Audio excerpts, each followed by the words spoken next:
Hello everyone, good morning, જય શ્રી કૃષ્ણ, જય જલારામ. કેમ છો બધા? મજામાં જો ભાઈ. આપણી મોર્નિંગ તો ડેઈલી સવારે 6 વાગે થઈ જ જાય છે અને લંચ પણ રેડી છે અને નાસ્તો પણ થઈ ગયો છે છોકરાઓને. ત્રીશભાઈએ નાસ્તો નથી કર્યો. ધીતીબેને રોટલી ખાઈ લીધી છે અને લંચ બોક્સમાં જાય છે ન્યુટ્રેલાવાળી રોટી, કેમ કે હમણાં બે એ લઈ જાય છે.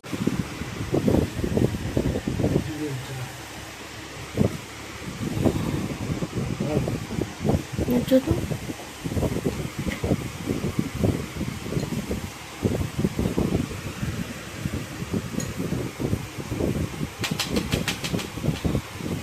જો 9:30 વાગ્યા છે અને આપણે ઘી પણ તૈયાર થઈ ગયું છે. આપણે કાલ મલાઈની છાશ મેળવી હતી, માખણ કરી દીધું અને ઘી પણ બનાવી દીધું છે અને બધું જ કામ ઓલમોસ્ટ કિચનનું તો પતી ગયું છે. આપણે જો હું તમને બતાવું, હવે આપણે નાહી ધોઈને ફ્રેશ થઈ જઈશું અને પછી તમને મળીએ.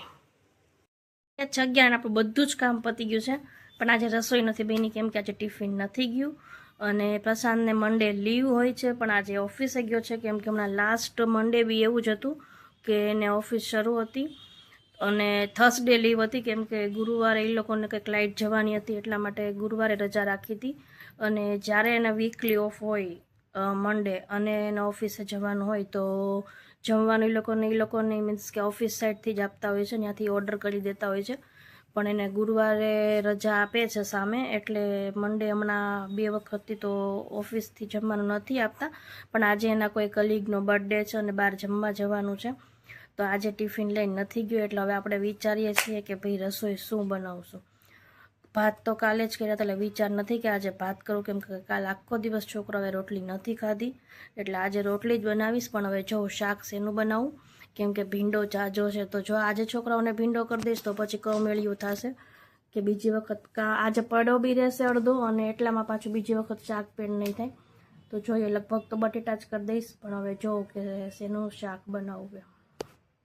જો અમારા ધૃતિબેન બેસી ગયા છે જમવામાં છે આજે પડ ને રોટલી ને છાશ, હે ને?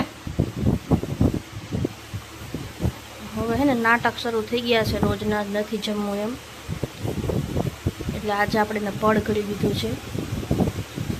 ગરમ હે ને શાક, હજી હમણાં જ કર્યું.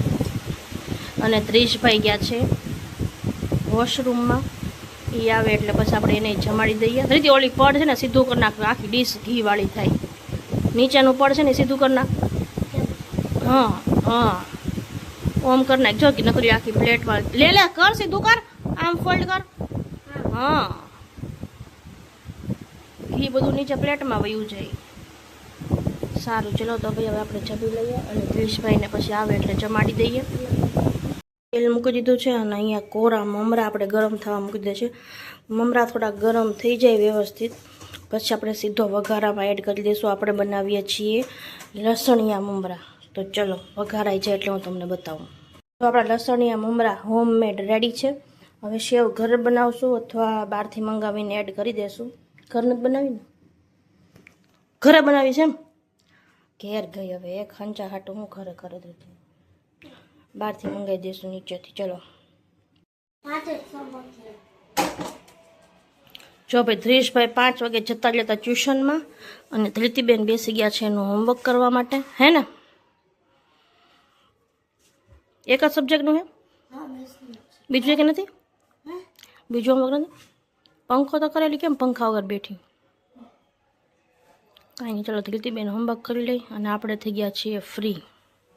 ચલો તો આજે જમવામાં છે કઢી, ખીચડી અને પાપડ. ધૃતિબેનને કઢી આપી દઈએ આપણે. ચલો, કેવી લાગે ધૃતિ? એમાં કાઢી આપું તને થોડીક જ આપું કેમ કે બહુ ગરમ છે ને એટલે. હો, તો વાટકો લઈ આવજા. તે ઓલામાં કીધું ને એટલે એમાં આપી દો. લઈ તો વાટકો લઈ આવજા જલ્દી. ખા ને.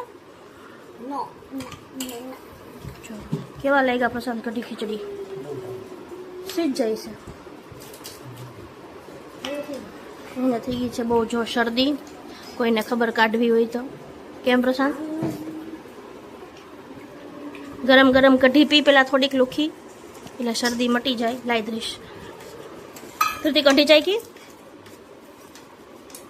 હે? પી હવે તો થોડીક જ આપી છે, ઠરી જાય જલ્દી.